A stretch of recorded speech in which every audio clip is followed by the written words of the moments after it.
اعوذ باللہ من الشیطان اللعین الرجیم بسم اللہ الرحمن الرحیم وصلی اللہ علی محمد وآل بیتہ الطیبین الطاہرین المعصومین اما بعد فقد قال اللہ سبحانہ وتعالی فی محکم کتابہ اعوذ باللہ من الشیطان اللعین الرجیم بسم اللہ الرحمن الرحیم انا انزلناہ فی لیلۃ القدر صلوات بر محمد وآل بیت محمد۔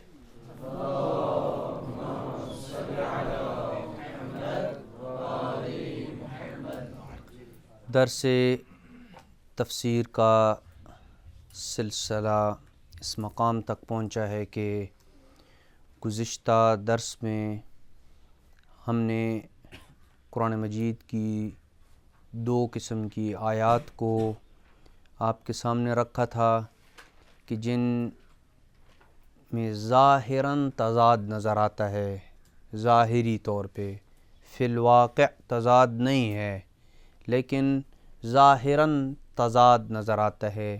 ایک قسم کی آیات کہہ رہی ہیں کہ کائنات ساری کے وجود میں آنے سے پہلے اللہ سبحانہ و تعالی نے ایک منصوبہ بندی کر دی ہے اور تمام مخلوق کے لیے جو کچھ بھی معین کرنا تھا وہ معین کر دیا ہے۔ اب انسان جو بھی اس کائنات میں عمل انجام دے گا وہ اسی پلاننگ کے مطابق چلے گا۔ تو اس سے یہ لازم آتا ہے کہ انسان کے اپنے اس کے افعال میں اس کا کوئی ارادے یا اس کے اختیار کو کوئی مداخلت حاصل نہیں ہے، چونکہ اللہ نے جو کچھ لکھ دیا ہے اس نے وہی انجام دینا ہے اور کرنا ہے۔ یہ ایک قسم کا نظریہ تھا۔ دوسری قسم کی آیات کہ نہیں، اللہ سبحانہ و تعالیٰ نے فقط انسان کو پیدا کیا ہے اور کسی قسم کی پہلے سے کوئی پلاننگ اور منصوبہ بندی نہیں کی ہے، انسان کے افعال جو ہے وہ اسی کے سپرد کر دیے ہیں۔ خیر کا بھی خالق وہی ہے اور شر کا بھی خالق وہی ہے، وہ خود اپنے ارادے اور اختیار سے اپنے مستقبل کی پلاننگ وہ خود انجام دیتا ہے اور جزا و سزا کا بھی وہی مستحق قرار پائے گا۔ اور اس ضمن میں بھی ہم نے چند ایک آیات آپ کے سامنے رکھی تھیں۔ تو ظاہراً ان دونوں قسم کی آیات میں جو ٹکراؤ نظر آتا ہے اس ٹکراؤ کو دور کرنے کی ضرورت ہے۔ قبل اس کے کہ ہم ان دونوں قسم کی آیات کو آپس میں جمع کریں اور ملائیں، اس مقام پہ اشاعرہ اور معتزلہ اور امامیہ کے نظریات کو بیان کرنا ضروری ہے، چونکہ جو بھی قضاء و قدر کی بحث چھیڑتا ہے اس مقام میں ان تین نظریات کا ڈسکس کرنا بہت ضروری ہے، وگرنہ اس کو قضاء و قدر کی بحث کو سمجھنے میں مشکلات پیش آئیں گی۔ اس لیے ہم دیکھیں گے کہ اشاعرہ کا کیا نظریہ ہے، یعنی جو ان کی کتابوں کے اندر موجود ہے۔ ایک دفعہ اشاعرہ کا نظریہ جو ہے وہ ہم بیان کرتے ہیں اور اس کے اوپر ہم کچھ لوازمات مرتب کرتے ہیں، نہیں، کسی نظریے کے اوپر کسی چیز کا لازم مرتب ہونا یہ اور چیز ہے اور خود نظریہ جو ہے وہ اور چیز ہے۔ یعنی یہ ہمارا ان کے اوپر اشکال ہے کہ اگر آپ اس چیز کی قائل ہوتے ہیں تو یہ اشکال اس کے اوپر لازم آتا ہے اور یہ لازمہ اس کے اوپر مرتب ہوتا ہے کہ جو درست نہیں ہے۔ لیکن سب سے پہلے ان کی کتابوں میں جا کے ان کے نظریے کو پڑھنے کی ضرورت ہے کہ وہ کیا کہتے ہیں، ٹھیک ہے؟ اگر ان کی طرف جبر کی نسبت ہم دیتے ہیں تو کیا وہ جبر کے قائل ہیں یا جبر کے قائل نہیں ہیں، اور کن اسباب و وجوہات کی بنیاد پہ انہوں نے اس نظریے کو اختیار کیا ہے، اور پھر جو اشکال ہم ان کے اوپر کرتے ہیں ان اشکالات سے بچنے کے لیے انہوں نے مزید کیا نظریہ متعارف کروایا ہے۔ لہٰذا یہ چیزیں جو ہیں وہ سمجھنے کی ضرورت ہے، تب جا کے ہم اشاعرہ کے نظریے کو سمجھیں گے اور اس کے اوپر جو ہونے والے اشکالات ہیں ان کو ہم اچھے طریقے سے سمجھ سکیں گے۔ لہٰذا ایک نظریہ اشاعرہ کا ہے، ایک نظریہ معتزلہ کا ہے، اور ایک نظریہ ان دونوں کے درمیان امامیہ کا نظریہ ہے، مذہب اہل بیت علیہ السلام نے جو نظریہ متعارف کروایا ہے۔ ہم آخر میں مذہب اہل بیت کا نظریہ بیان کریں گے اگر وقت کے دامن میں آج گنجائش ہوئی تو، وگرنہ مہم یہ ہے کہ آج ہم اشاعرہ اور معتزلہ کے نظریے کو بیان کریں گے۔ اشاعرہ، مجھے معلوم نہیں ہے، یہ سرچ کرنے کی ضرورت ہے کہ پاکستان میں اشاعرہ کا وجود ہے یا نہیں۔ بہت کم مقدار میں اشاعرہ پاکستان میں پائے جاتے ہیں۔ پائے جائیں یا نہ پائے جائیں یہ ایک الگ بحث ہے، لیکن ان کے نظریے کو ڈسکس ہم کر رہے ہیں۔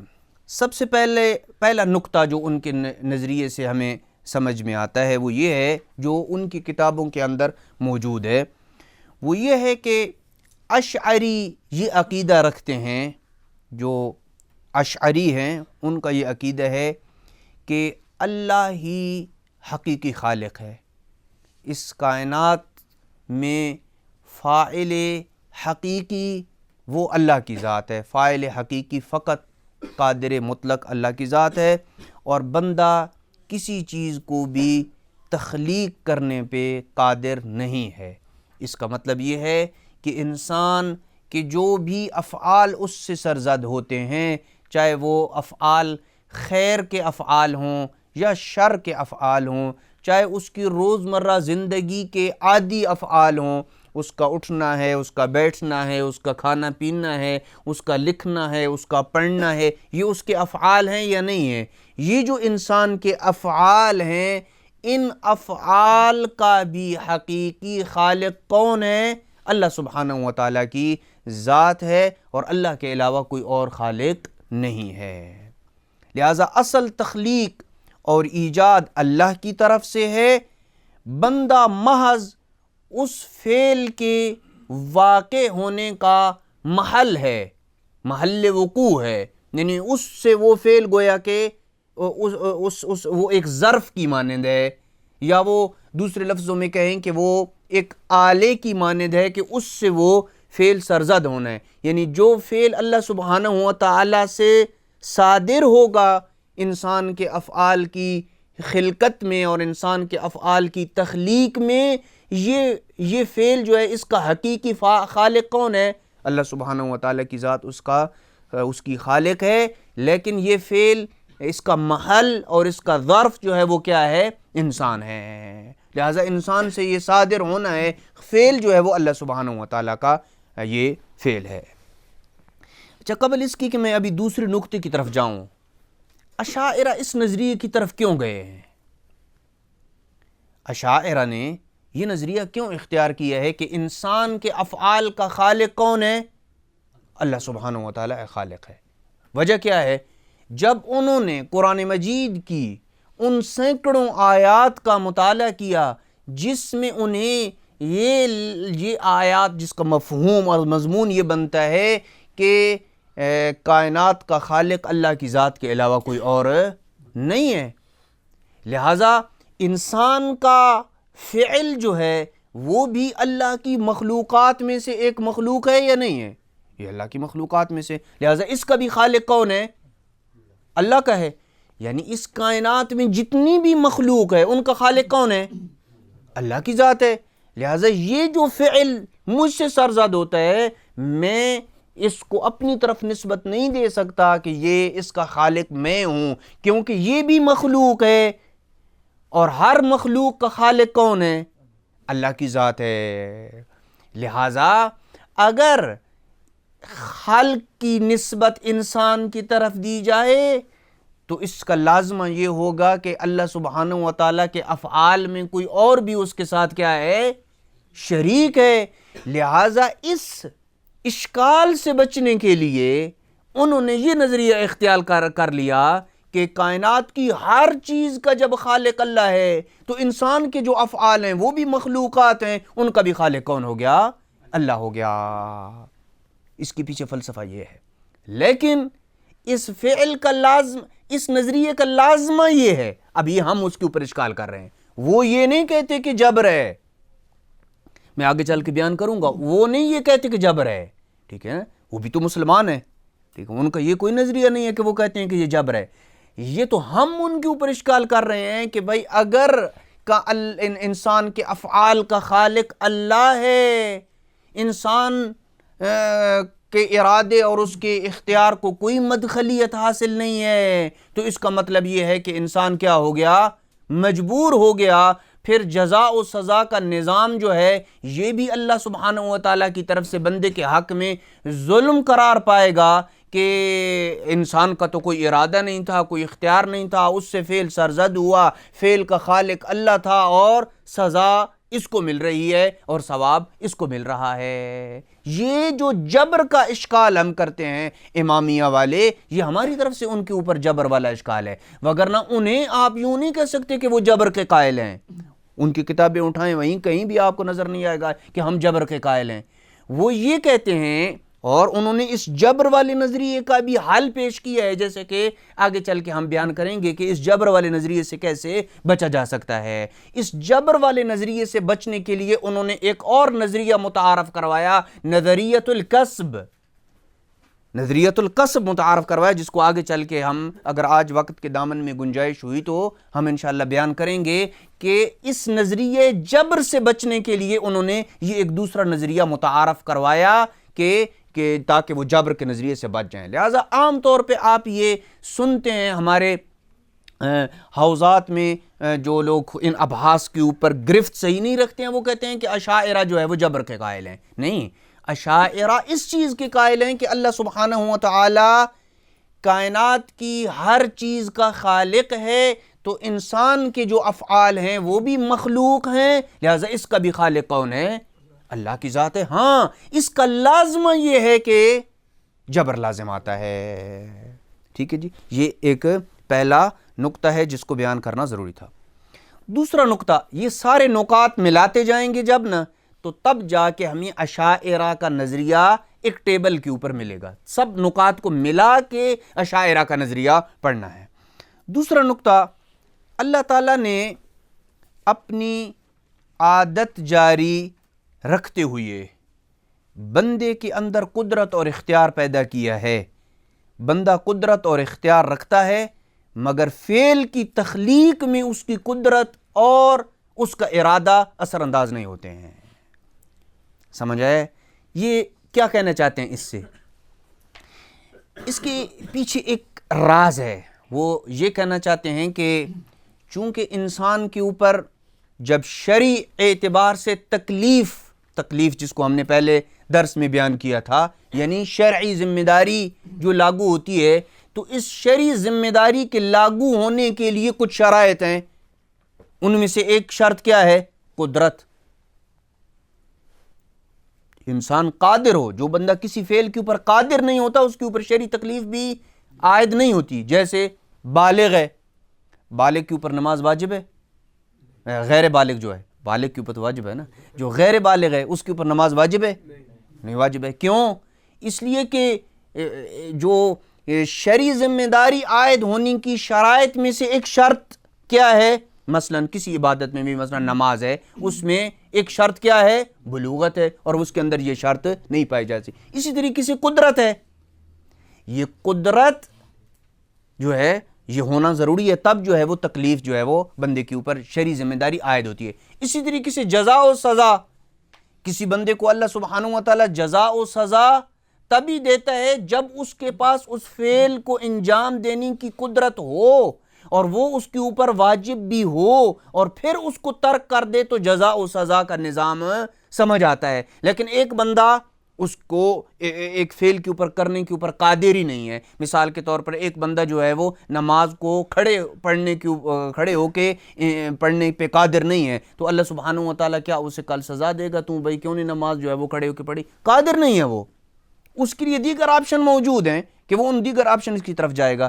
لہٰذا وہ کہتے ہیں کہ اللہ کی یہ عادت یہ ہے کہ اللہ سبحانہ و تعالیٰ نے انسانوں کے اندر قدرت اور ارادہ پیدا کر دیا ہے. اس وجہ سے پیدا کیا ہے تاکہ وہ شرعی تکلیف کا اہل قرار پائے اور جزا و سزا کا بھی اہل قرار پائے. لیکن اس کی یہ قدرت اور اس کا ارادہ فعل کے اثر انداز ہونے میں کوئی مداخلت نہیں رکھتا ہے. فعل کا خالق کون ہے؟ اللہ ہے فعل کا خالق. فقط جو ہے وہ انسان کو جو قدرت اور ارادہ دیا گیا ہے وہ اس وجہ سے تاکہ وہ شرعی تکلیف کا، ابھی یہ کلام ان کی ہے، اس کے اوپر اشکالات ہو سکتے ہیں، ٹھیک ہے نا، بہت سارے اشکالات جو ہے ہو سکتے ہیں، ابھی ہم ان اشکالات کی طرف نہیں جا رہے ہیں، فقط ہم ان کے نظریے کی جو خد و خال ہیں ان کو جو ہے وہ ہم آپ کی خدمت میں بیان کر رہے ہیں۔ لہٰذا اللہ تعالیٰ نے اپنی عادت جاری رکھتے ہوئے، یہ اللہ سبحانہ تعالیٰ کی عادت ہے کہ ایک جو مخلوق ہے جیسے انسان ہے، اس کے اندر ارادہ اور قدرت جو ہے وہ ودیعت کر دیتا ہے اور رکھتا ہے، تو لہٰذا اللہ کی عادت یہ ہے کہ اللہ نے اپنے بندے کے اندر قدرت اور اختیار کو پیدا کیا، لیکن یہ قدرت اور یہ اختیار فقط اس وجہ سے ہیں تاکہ وہ شرعی ذمہ داری کو متحمل ہونے کا اہل ہو سکے اور جزاء و ثواب کا وہ مستحق اور اہل ہو سکے، نہ کہ اس کی یہ قدرت اور اختیار اس کے فعل کے متحقق ہونے میں اور اس کے فعل کی تخلیق میں ان دونوں کا کوئی کردار ہے، کیونکہ خالق اس کائنات کا کون ہے؟ فقط اللہ سبحانہ و تعالی ہے، اور یہ جو بشر کا فعل ہے اس کا بھی خالق اللہ ہے۔ یہاں تک یہ دو نقطے سمجھ آ گئے۔ تیسرا نقطہ جو یہ ہے، اب قدرت اللہ کے پاس بھی ہے یا نہیں ہے؟ کیا خیال ہے نا جی، قدرت اللہ کے پاس بھی ہے اور بندے کے پاس بھی قدرت ہے۔ اشاعرہ کی بات ہو رہی ہے، میں اپنی بات نہیں کر رہا، اشاعرہ کا مذہب بیان ہو رہا ہے۔ ویڈیو والے بھی جہاں بھی ہماری آواز جا رہی ہے، ہم اس کو کوئی بندہ کاٹ کے بیان کرے تو اس کو جو ہے وہ واضح پیغام دینا چاہ رہے ہیں کہ یہ اشاعرہ کا ہم نظریہ بیان کر رہے ہیں، مذہب امامیہ کا نظریہ بھی ہم نے بیان نہیں کیا ہے۔ اشاعرہ نے جب یہ دو باتیں کہیں تو تیسرا نقطہ اشاعرہ کے مطلب کی توضیح کے لیے یوں ہے کہ اللہ بھی قادر ہے اور بندہ بھی کیا ہے؟ قادر ہے، کیونکہ اللہ نے اس کے اندر قدرت تو پیدا کی ہے نا۔ فرق فقط یہ ہے کہ اللہ کی قدرت فعل کے متحقق ہونے میں اور وقوع پذیر ہونے میں اس کو مدخلیت ہے، اور بندے کی قدرت فقط کس چیز میں ہے اور بندے کا اختیار فقط کس چیز میں ہے کہ وہ اس فعل کو فقط اختیار کرتا ہے۔ جو ہی وہ فعل اختیار کرتا ہے تو اللہ سبحانہ و تعالیٰ اس فعل کو متحقق کر دیتا ہے اور خلق کر دیتا ہے۔ یہ بندے کی قدرت اور اللہ کی قدرت میں فرق ہے۔ میں مزید اس کو واضح کروں، اللہ قادر ہے کس چیز کے اوپر؟ ہر چیز کے اوپر قادر ہے۔ یہ اللہ ممکنات کے اوپر بھی قادر ہے۔ کیا اللہ جو چیزیں محال ہیں ان پہ بھی قادر ہے؟ یہ محال پہ اللہ قادر ہے یا قادر نہیں ہے؟ مثلا ایک سوئی ہے، سوئی کے سوراخ سے جو ہے نا وہ انگلی کو گزارنا، اللہ اس کے اوپر قادر ہے یا نہیں ہے؟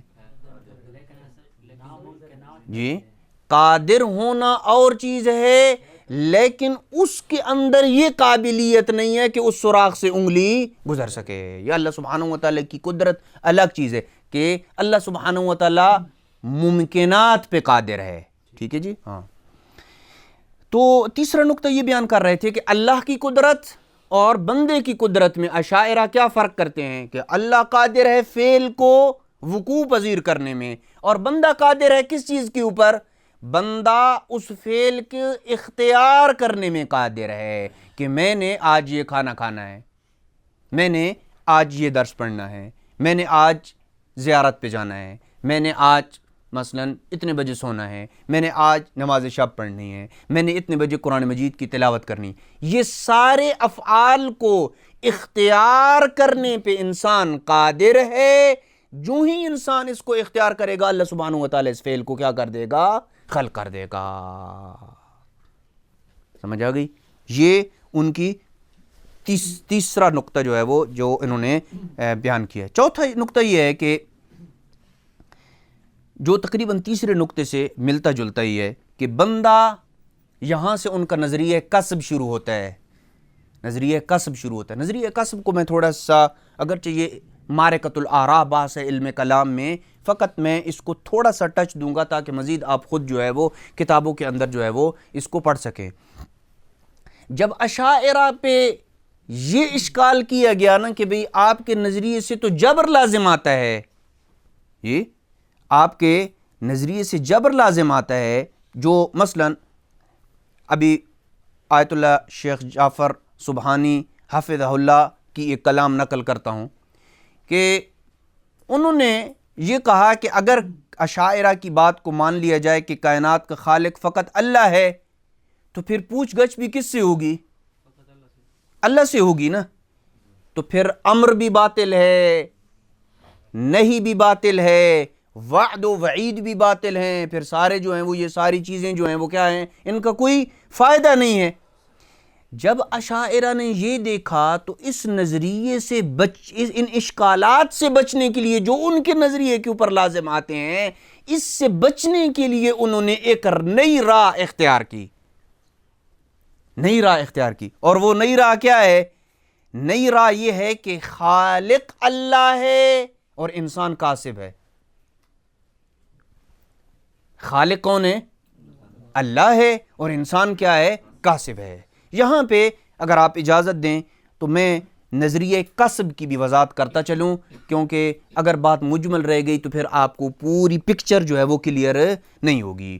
نظریہ کسب جو ہے وہ 3 پوائنٹ کے ساتھ نظریہ کسب ہمیں سمجھ آتا ہے، 3 پوائنٹ کے ساتھ نظریہ کسب کی وضاحت ہوگی۔ سب سے پہلا پوائنٹ یہ ہے کہ اشعری کے نزدیک کائنات میں ہونے والے تمام افعال، جتنی بھی کائنات میں افعال ہوتے ہیں، انجام ہوتے ہیں اور واقعات ہوتے ہیں، یہ اللہ سبحانہ و تعالیٰ کی قدرت اور ارادے سے وقوع پذیر ہوتے ہیں۔ کائنات میں چاہے وہ افعال ہیں انسانی یا جتنی بھی واقعات رونما ہوتے ہیں، ان کا خالق کون ہے؟ اللہ سبحانہ و تعالیٰ ہے۔ کوئی چیز اس کی مشیت کے بغیر نہیں ہو سکتی ہے، یہ ایک چیز ہے۔ دوسری چیز، اللہ تعالیٰ نے انسان کو ایک محدود قدرت اور ارادہ عطا کیا ہے۔ اللہ نے انسان کو ایک لیمیٹڈ قوت بھی دی ہے اور ایک ارادہ بھی عطا کیا ہے، جس قوت کو محدثہ قوت کہا جاتا ہے، یعنی جس کو ایجاد کیا جائے۔ یعنی جب بھی انسان کسی فعل کو انجام دینے کے لیے اس فعل کو اختیار کرتا ہے تو اللہ سبحانہ و تعالیٰ اس کے اندر ایک قوت کو ایجاد کرتا ہے کہ یہ فعل وہ اختیار کرے، لیکن فعل کا خالق کون ہوتا ہے؟ اللہ سبحانہ و تعالیٰ کی ذات ہوتی ہے۔ لہٰذا وہ کہتے ہیں کہ یوں نہیں ہے کہ انسان کوئی مجبور ہے، اس کے پاس اختیار ہے، اس کے پاس کیا ہے؟ قوت ہے۔ کس چیز کا اختیار ہے اور کس چیز کی قوت ہے اس کے پاس؟ فعل کو اختیار کرنے کی۔ لیکن جب وہ اختیار کر لے گا تو اس کو انجام کون دے گا؟ فاعل جو ہے وہ فاعل اللہ ہے۔ اس نظریے کو انہوں نے کیا نام دیا ہے؟ نظریہ کسب کا نام دیا ہے۔ یہاں پہ اب ہمارے علماء امامیہ کہتے ہیں کہ بھئی یہ جو قوت اللہ نے اس کو دی ہے، یہ 2 حالتوں سے بات خالی نہیں ہے۔ کیا اس قوت کو فعل کے متحقق ہونے میں کوئی مدخلیت ہے یا مدخلیت نہیں ہے؟ اگر آپ کہیں کہ اس قوت کو جو اللہ نے اسے دی ہے فعل کے متحقق ہونے میں کوئی مدخلیت نہیں ہے تو فاعل کون ہو گیا؟ اللہ فاعل ہوا، اور انسان جو ہے وہ کیا ہو گیا؟ اس کی قوت کا اس کا کیا فائدہ ہے اس کی قوت کا جب اس کو فعل میں کوئی کردار نہیں ہے؟ تو نظریہ جبر کی طرف چلے گئے۔ اور اگر آپ کہتے ہیں کہ نہیں، اس قوت اور اس ارادے کو فعل کے متحقق ہونے میں مدخلیت ہے، تو پھر فاعل انسان ٹھہرا ہے، اللہ سبحانہ و تعالیٰ نے فقط قدرت دی ہے، ٹھیک ہے؟ پھر انسان فاعل مختار ہو گیا، لہٰذا خالق اللہ نہیں ٹھہرا ہے، خالق کون ٹھہرا ہے؟ فاعل مختار انسان ٹھہرا ہے۔ یہ من جملہ ان اشکالات کے ہے کہ جو علماء امامیہ نے ان کے اوپر وارد کیے ہیں۔ مثلا انہوں نے اپنے نظریے کی ایک مثال بھی دی ہے کہ جب انسان چلنے کا ارادہ کرتا ہے تو اس کا ارادہ اور کوشش اس کی محدثہ قوت کے ذریعے ہوتی ہے۔ جب چونکہ چلنے کا اس نے ارادہ کیا نا تو اللہ سبحانہ و تعالیٰ نے اس کے اندر ایک نئی قوت اور طاقت اور ارادہ کیا کر دیا؟ ایجاد کر دیا۔ لیکن چلنے کی حرکت اور اس کا وقوع پذیر ہونا یہ کس کا فعل ہے؟ اللہ کا فعل ہے۔ سمجھ آ گئی نا؟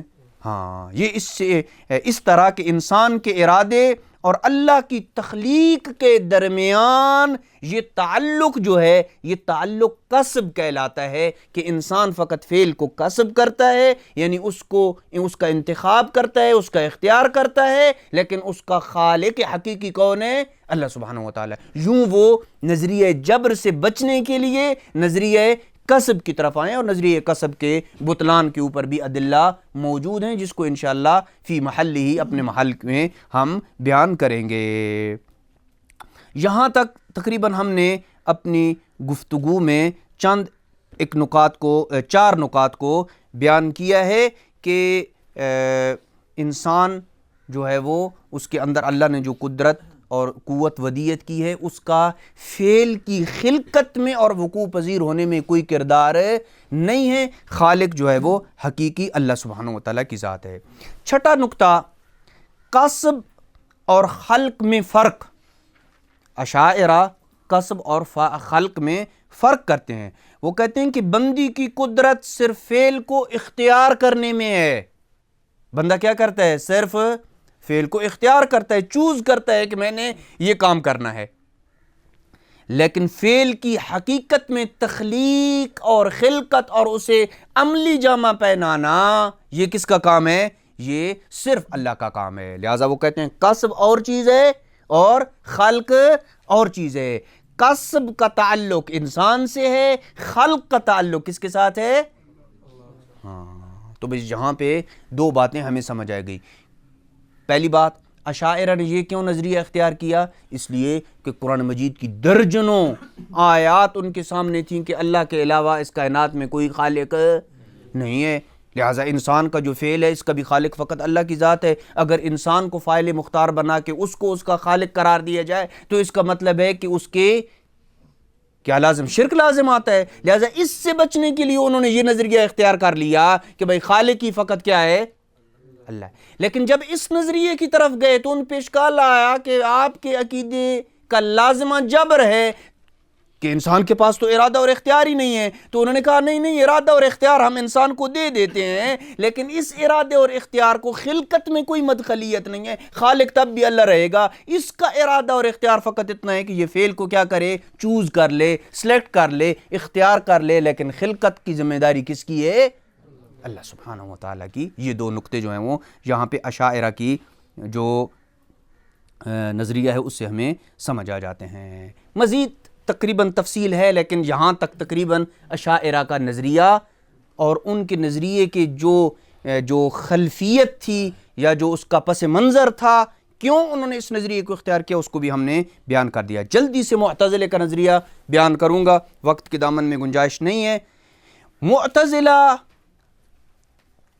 کا نظریہ بھی دو عناصر سے تشکیل پاتا ہے، دو عنصر پائے جائیں تو معتزلہ کا نظریہ جو ہے وہ سامنے آتا ہے۔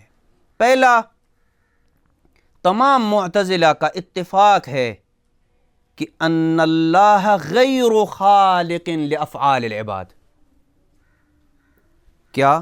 کہ اللہ سبحانہ وتعالی بندوں کے افعال کا خالق نہیں ہے، بندے اپنے افعال کے خود خالق ہیں۔ ایک بات یہ۔ دوسرا، تمام معتزلہ کا اس بات کے اوپر بھی اتفاق ہے کہ ان العباد خالقون لافعالہم، کہ بندے ہی اپنے کیا ہیں؟ افعال کے خالق ہیں۔ وَأَنَّ اللَّهَ أَقْدَرَهُمْ عَلَى ذَلِكَ، اور اللہ سبحانہ وتعالی نے بندوں کو ان افعال کے خلق کرنے پہ کیا دی ہے؟ قدرت دی ہے۔ لہذا خالق اللہ نہیں ہے، خالق کون ہے؟ انسان ہے۔ اور اسی چیز کو قاضی عبد الجبار نے اپنی کتاب شرح اصول الخمسہ صفحہ نمبر 323 میں بیان کیا ہے، جب وہ انسان کے افعال کی خلقت کے متعلق گفتگو کر رہے تھے تو یہ کہا والغرض به الکلام فی ان افعال العباد غیر مخلوقۃ فیہم، کہ بندوں کے جو افعال ہیں وہ یوں نہیں ہے کہ وہ مخلوق ہیں اللہ کے اور اللہ ان کا خالق ہے۔ وَأَنَّهُمُ الْمُحْدِثُونَ لَهَا، کہ جو بندے ہیں وہی اس کے ایجاد کرنے والے ہیں افعال کے، خالق اللہ نہیں ہے، جیسے کہ اشاعرہ نے کہا، اپوزٹ ہو گیا نا بالکل۔ اشاعرہ کیا کہتے ہیں کہ اللہ خالق ہے، معتزلہ کہتے ہیں کہ اللہ خالق نہیں ہے، کون ہے؟ انسان جو ہے وہ بندہ خالق ہے۔ دوسری ایک کتاب ہے اسی قاضی عبد الجبار کی، المغنی فی ابواب العدل، اس میں انہوں نے لکھا ہے کہ اتفق کل اہل العدل، اہل عدل نے اس بات کے اوپر اتفاق کی ہے کہ ان افعال العباد من تصرفهم وقیامهم وقعودهم حادثۃ من جہتهم، کہ بندوں کے جتنی بھی افعال ہیں، جتنی بھی ان کی کائنات میں تصرفات ہیں، ان کا اٹھنا ہے، ان کا بیٹھنا ہے، ان کا کھانا ہے، ان کا پینا ہے، ان کا سوچنا ہے، ان کا سونا ہے، ان کا چلنا ہے، جتنی بھی ان کے تصرفات ہیں اور قیام و قعود ہیں، یہ سارے کے سارے ان کی طرف سے ہیں، من جہتہم، بندے کی طرف سے ہیں، وَأَنَّ اللَّهَ عَزَّ وَجَلَّ أَقْدَرَهُمْ عَلَى ذَلِكَ، اللہ نے ان کو اس کے اوپر قدرت دی ہے، وَلَا فَاعِلَ لَهَا وَلَا مُحْدِثَ سِوَاهُمْ، بندوں کے علاوہ نہ ان افعال کا کوئی فاعل ہے اور نہ ہی ان کو ایجاد کرنے والا کوئی اور ہے، حتیٰ کہ اللہ بھی نہیں ہے ان کے نظریے کے مطابق، حتیٰ کہ اللہ بھی بندے کے افعال کا خالق نہیں ہے، یعنی انہوں نے ٹوٹلی خلق کی نسبت اللہ کی طرف اس کی کیا کر دی ہے؟ نفی کر دی ہے۔ انہوں نے ٹوٹلی خلق کی نسبت اللہ کی طرف دے دی ہے، اور انہوں نے مکمل خلق کی جو نسبت تھی اس کی اللہ سبحانہ و تعالیٰ سے نفی کر دی ہے، یعنی ایک ادھر کھڑا ہے اور ایک ادھر کھڑا ہے، دونوں کے درمیان کافی فاصلہ ہے۔ یہاں پہ مذہب اہل بیت علیہ السلام نے جب آئے تو امام صادق علیہ السلام اور دیگر ائمہ اہل بیت علیہ السلام نے کہا